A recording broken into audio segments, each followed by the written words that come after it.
Recap. During Christmas in New York, I, a very famous singer, have a comic and chaotic first meeting with a woman who spends all her time between books in a small bookstore. After several misunderstandings, paparazzi, spilled coffee, and mistaken identity, we slowly learn about each other. She grounds me. I bring music back into her quieter world. We face a moment of doubt when my public life threatens what we've built, but honesty and small acts of care draw us closer. In the end, beneath snow and twinkling lights, we admit our love and become a couple. Chapter 1. The Snow, the Song, and the Spill. I never expected that a cold December afternoon in New York would feel like the opening line of a love song I hadn't yet written. The city glittered with holiday lights, taxis hummed like a chorus, and my winter coat still smelled faintly of perfume from a last-minute interview. Fame teaches you how to move through crowds, how to smile at flashes of cameras, and how to keep your private world small and guarded. I was supposed to be on my way to rehearse, but a wrong turn and a yearning for a quiet block led me to a narrow street lined with small shops. The little bookstore was almost hidden, a warm window glow against the chill. I pushed the door open, expecting the usual hush and the scent of old paper. Instead, I walked straight into a tangle of arms and a spilled cup of coffee. My designer shoes slid. The coffee arced like a bad note in a melody and came to rest on the hem of a woman's coat. She looked up at me, eyes wide, hair pinned back with a pen, a paperback clutched to her chest. "I'm so sorry," I said, voice raw from habit and worry. Her expression was a mix of shock and amusement. That first exchange set the tone. Clumsy, public, and strangely honest. Chapter 2. Between Shelves and Headlines. My name had a lot of baggage. Headlines, rumors, a loyal but noisy fan base. For someone who'd learned to live with that noise, meeting someone who lived in silence was disorienting. She introduced herself as Claire. She spent her days between shelves, indexing futures and paperback covers, and laughing at my attempt to name obscure poets. Claire loved characters more than people at first glance, and she preferred the company of books to small talk. Our next encounters were awkward in the best way. I tried to slide into normal life.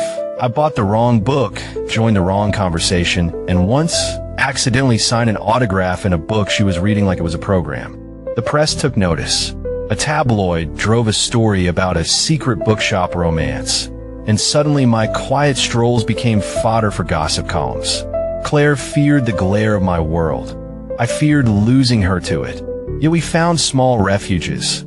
A cafe where the barista ignored my name, a back room at the shop where the owner would let us talk. I learned to listen in a new way, and she let music into her vocabulary one shy note at a time. Chapter 3. Laughter, mistakes, and songs shared. Comedy kept finding us. We misread each other's intentions, mixed up books and playlists, and laughed until we cried. Once, I mistook a manuscript for a fan letter and read a passage aloud in the street.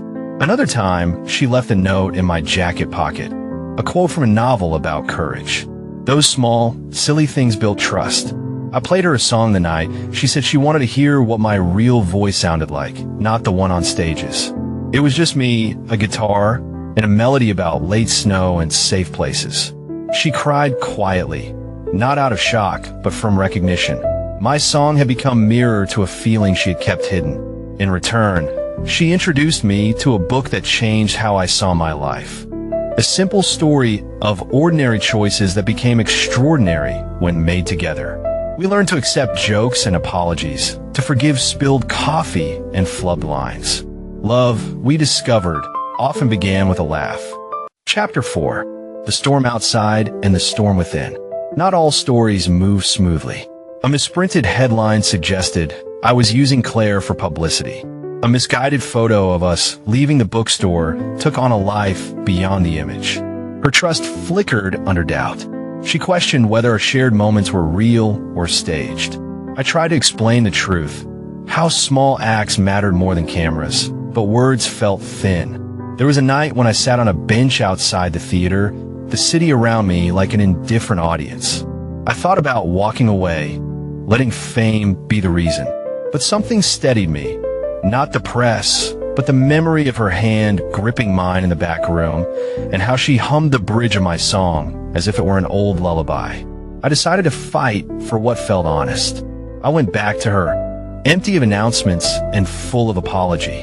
In the aisle between travel guides and poetry, we spoke the kind of truth that mends doubt. Small promises, no big declarations, only the pledge to be present. Chapter 5. Snow, confession, and a simple yes. Christmas Eve arrived like a final chorus. Snow softened the city and muffled the usual clamor. I invited Claire up to a quiet rooftop where I once found clarity between shows. The skyline glittered. The lights were smaller, more tender. I didn't have a ring or a plan for grand romance. I had a song I had been working on since our first spill and a heart that had grown used to her presence. I sang the song for her, every honest line about learning to be open, about finding a home in someone else's ordinary moments. As the final chord faded, her face was wet with tears of laughter and joy.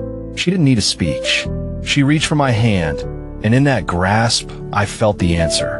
She said yes, not to a future scripted by tabloids, but to the slow, patient work of being together.